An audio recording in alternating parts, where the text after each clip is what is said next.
예, 우리 부총리님께 질문을 드리겠습니다. 부총리께서는 2008년에 공공기관 경영평가단장을 역임하셨네요. 네. 누구보다 이제 경평 내용에 대해서 잘 아실 것 같은데 제가 이 경영평가 기준 관련해서 좀 몇 가지 질문을 드리려고 합니다.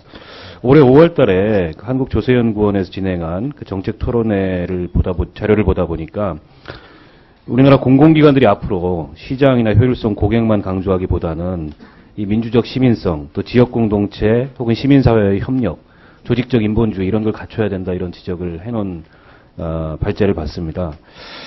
더불어서 공공기관의 사회적 책임을 강화할 필요가 있고 국민의 42%가 공공기관이 사회적 책임을 다하는 것이 가장 시급한 과제다. 이런 응답한 설문조사 결과도 봤거든요.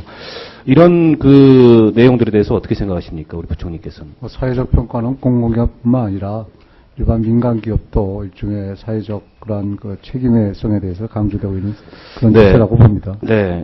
저는 그 사회적 책임에 있어서 공공기관의 이 투명성, 청렴성이 굉장히 중요한 이 평가의 기준이 되어야 된다고 생각합니다.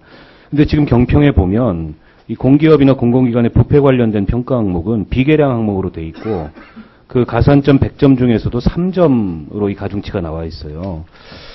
국민권익위에서 발표하는 청렴도 일부를 반영한다고 하는데 제가 쭉 그 국민권익위원회 청렴도 평가 결과와 이 경평 결과를 대조해서 보니까 상당한 차이가 납니다. 2단계 이상 차이 나는 기관들이 꽤 많은데요. 무슨 얘기냐면 이 권익위의 청렴도 평가에서는 낙제점을 받았는데 경평에서는 좋은 점수를 받은 그런 공공기관들이 있다는 거죠. 물론 평가 기준이 다르기 때문에 그렇습니다.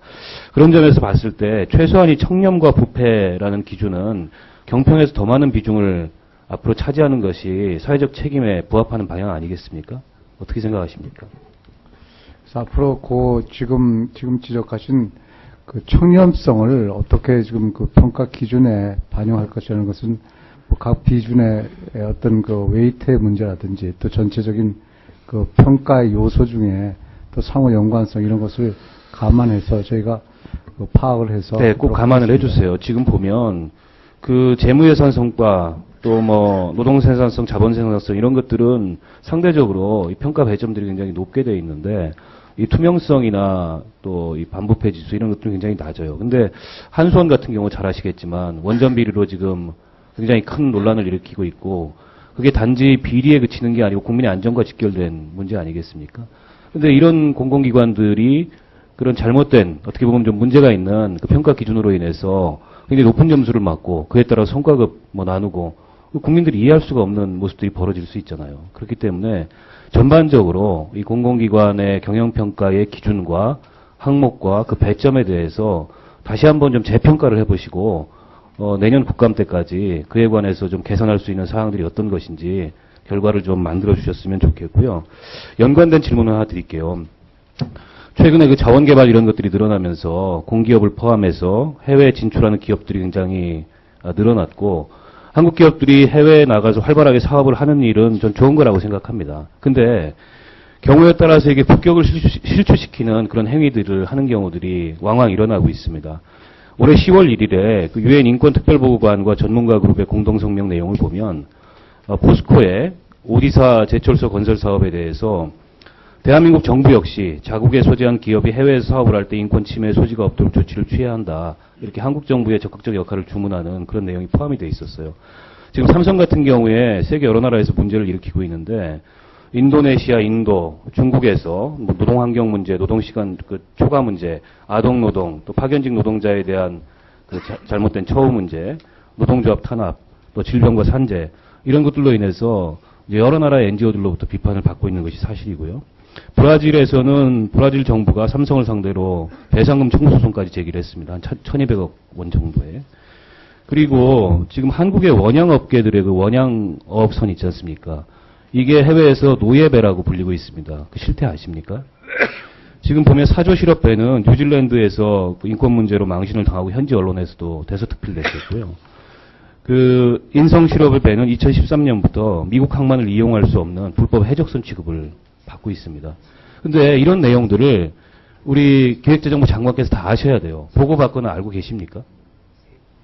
네, 제가 아직 파악하지 못하고 있습니다. 외국환 거래 규정 아시죠? 그 외국환 거래 규정에 보면 해외 직접 투자 기업이 노동관계 법령 등 현지국의 법규를 위반하거나 부당한 행위를 함으로써 우리나라의 대외관계에 악영향을 미치는지 여부를 현직 공관장이 기획재정부 장관한테 보고를 하도록 되어 있습니다. 근데 지난 10년 동안 단 한 건의 보고 사례가 없어요. 이 규정을 지금 사문화시키고 있는 겁니다. 이게 좀 문제 아니겠습니까? 그래서 지금 해외 공관장들한테 좀 연락을 취하셔서 이 한국의 공기업 또는 민간 기업도 이런 그 해외에서 국익을 실추시키는 이런 문제들과 연루된 실태가 있는지 점검을 한번 해보셔야 될 것 같아요. 이거 좀 부탁드리겠습니다. 네, 알겠습니다.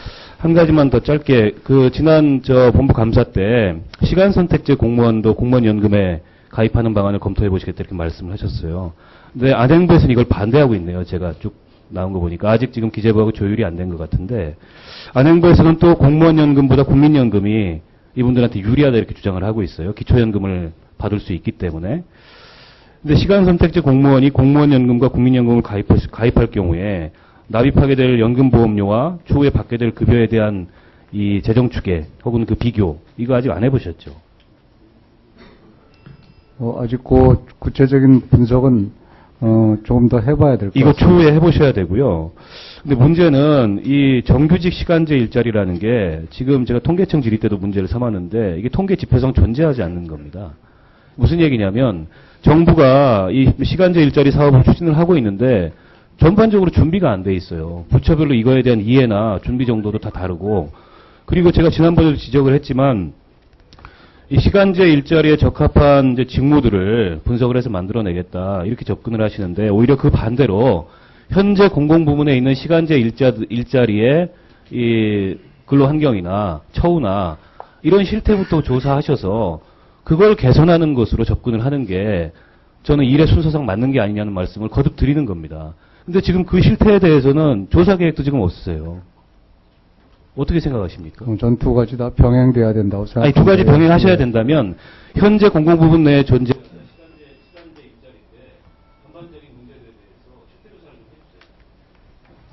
좀 해주세요. 저희가 그 시간제 선택제 일자리를 추진하는 그 방안을 마련할 때, 과연 시간제 선택자가 앞서 아까 김재현 의원도 그런 진료를 해주셨는데, 정말로 원하고 또 차별이 없고 그런 취지의 시간제 일자리를 지향하는 것이기 때문에 저는 현재 있는 기존의 시간제 일자리도 그런 방향으로 가야 된다고 봅니다. 따라서 두 가지를 다 저희가 대책을 마련하는 것이 바람직하다 이렇게 생각하고 있습니다. 예, 수고하셨습니다. 다음에는 윤호중 의원님 질의해 주십시오.